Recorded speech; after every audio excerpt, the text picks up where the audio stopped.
Now, US stocks ended the week sharply lower, driven by growing concerns over inflation and US trade policies. The market was rattled by the latest consumer sentiment data, which revealed the highest long-term inflation expectation since 1993, along with the hotter-than-expected core PCE price index.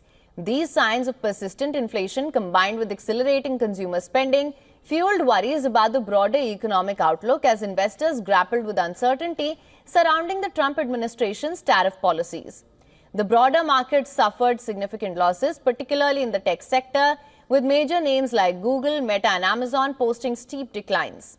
Across the pond, European stocks followed the downward trend, closing lower after digesting a week of volatile tariff announcements from the US. The negative sentiment was compounded by weaker-than-expected economic data, reinforcing concerns about the global growth outlook. Stock indices in the UK, France and Germany all finished the day in the red, with market continuing to face headwinds from trade tensions and an uncertain economic environment. In Asia, investor sentiment was similarly subdued as worries about escalating trade disputes weighed on regional markets.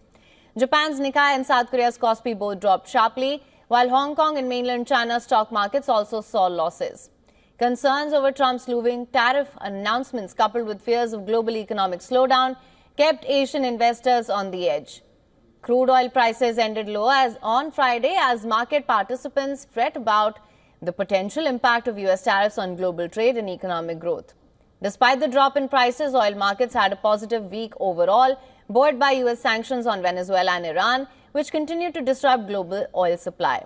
The uncertainty surrounding the trade war added to the risk of a potential recession, which could dampen oil demand. Nevertheless, the oil market is closely monitoring developments related to sanctions and tariff policies, with expectations of tighter supply conditions in the second quarter. Gold prices surged to a new record high, fueled by increased demand for safe haven assets amidst rising concerns about a global trade war. Gold's appeal as a store of value in times of economic and geopolitical uncertainty continued to support its upward momentum. Investors flocked to bullion as a hedge against potential inflationary pressures and trade-related risks. The precious metal posted its fourth consecutive weekly gain, highlighting its status as a preferred investment in turbulent times. Looking ahead, market participants will be watching for further developments on Trump's tariff plans, set to be announced on the 2nd of April. Traders will also be keenly focused on any updates related to inflation and consumer sentiment, which could shape the economic outlook in the coming months. For latest news, download the WION app and subscribe to our YouTube channel.